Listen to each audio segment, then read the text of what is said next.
Assalamualaikum warahmatullahi wabarakatuh. Obboleessa kiyyaa obboleettii tiyyaa meegaa guyyaadhaan tanaatis sagantaa tana waliin halaallu gaafaan waan takka dubbadhu yeroo hundaa'u anaatu dura ifitti mujjira waan hin ta'eef waan takka gaafa dubbattu yeroo hundaa'u gorsaas ta'e barnootaas ta'e jalqaba kan si fayyadu atoo mataa keetii jechuudha. Kanaafuu waan barate takka barsiisu waan dhageesse takka namatti himuun beekumsa duraan dhageessisan akka si keessa taa'u waan si godhudha. Kanaafuu wanni narraan tana qabadhee dhufe kaayyoo kee galmaan ga'uudhaaf wantoota 5 godhi dirqama ja'a. Wantoota 5 kana yooniif kan gootu taate kaayyootii waan karoorfatte hundaa'u galmaa akka geessu abdii guddaa qabna ja'a. Kanaafuu dubamee gartee walumaan halaallu takkaffaa irratti kaayyoo kee galmaan ga'uudhaaf jechoota namaa maal nan jedhanii sammuu kee keessaa ol otoo hin ta'in miila kee jala kaa'e jecha namni siin jiru hundaa'u jecha tokko siin jaama guddina barbaachuudhaaf lafaa kaata barnoota barachuudhaaf lafaa kaata waan tokko hojjechuudhaaf lafaa kaata garuu jechaas siin jaamu jecha siin jaamu san hundaa'u sammuu keessa osoo hin ta'in miila kee jala kaa'e malee sammuu ta'e keessa keessee fiin hin wareersin jecha namaa hundaa'u bikka hin kannine gaafa jecha namni siin jee tokko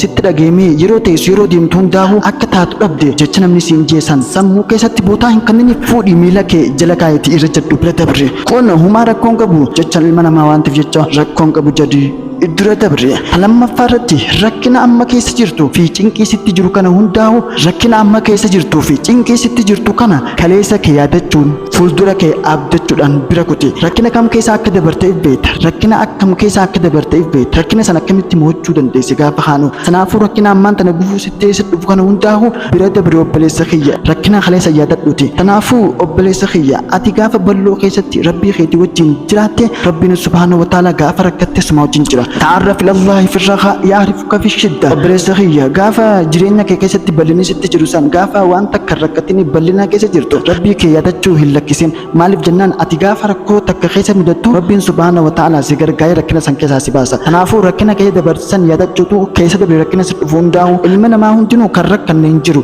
Kanaafuu rakkinni naas ni mudataa beeku. Kanaafuu yoo rakkina saniif bootaa kan kennitu taate arrakkadhee bakka waan kana hin hirkadhuu kan jettu taate egaa sumaatutu bootaa ifitti banee jechuudha. Kanaafuu rakkina si dhufu hundaa'u akka rakkina kaleessaa san yaadachuuti fuuldura kee abdachuudhaan bira kute. Sadaffaan ogummaa keetii fi cimina kee namatti himuu osoo hin ta'in hojjechuun agarsiise. Beekumsa qabdu jabeenyummaa qabdu waan takka tattiin barnoota qabdu hundaa'u namatti himin awwaan akkanaatiin beekaa an bargaa deemuun hin beekaa an taa'uun hin beekaa an ciisuullee hin beekaa awwaa dubbisuun hin beekaa jechuu osoo hin ta'in dubbisuu dandeessaa dubbisii garsiise deemuu dandeessaa deemii garsiise taa'uu dandeessaa taa'ee garsiise. Kanaafuu waan jettu jechaan hundaa'u hojiidhaan agarsiise malee hawuun faayidaa hin qabu. Afuraffaa kaayyoo kee qabaachuu kee malee kaayyoo kee maal akka ta'e namatti hin odeessin. Kaayyoo kee qabaachuu qofa haa beekani malee kaayyoo ta'e waan akkanaatiin qabaa waan akkanaatiin godhuu deemaa jettee gonkumaa namatti hin odeessin. Maaliif yoo jette namni kaayyoo kee yoo itti himte karaa itti kufuu siif mijjeessa waan ta'eef gonkuma karoora kaayyoo kee waan qabduun itti himte karaa ittiin itti kuftuu si mijjeessa malee karaa ati waan san ittiin guutuu naaf mijjeessu jette gonkuma akkasitti yaadin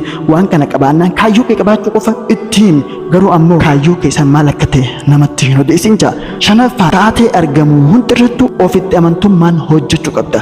Taatee argamu waan takka gaafa argame waan san godhuudhaaf gaafa deemtu ofitti amanummaa qabaannaan waan san godhi duba shashakkaaf alakki wanni kun sirrii miti wanni kun akkanaa miti jettee gonkumaa itti yaadin wanti san gartee qabatamaa wanni san sirrii taanaan ofitti amanummaa gidi waan san hojjechuu obboleessa kiyya kaayyoo kee galmaan ga'uudhaaf wantoota 5 kana gaafa qabaatte gonkumaa if dubatti abdii murattu jechuudha. Kanaafuu if duratti deem malee if dubatti deebiin kaayyoo kee qabaachuu qabda. Gonkumaa kaayyoo kee gaafa qabaatte kaayyoo san ammaas namatti hin malee hojiin agarsiisa. Kaayyoo kee qabaachuu dandeessu kaayyoo kee abalu kun kaayyoo ni qabaa kan jaamu yoo ta'e waan inni kaayyoofate san gaafa hojiitti jijjiire lakki namni kun nama kaayyoo qabu sin jechuu danda'a. Kanaafuu ati obboleessa kiyya obboleettii jireenya kee keessatti gonkuma akkuma irri baaqaa ta'een deemuma gartee mana galtee hin rafin kaayyoo qabaadhu waan gootu hundaa'u katabi waan gootu hundaa'u waan barbaaddu hundaa'u katabi waan harkataatiin harkachuu qabaa sanbuuta immoo karaa ittiin waan san harkattu deemuu qabda malee gonkumaas teessee afaan haasa'uun bichaan faayidaa hin qabu.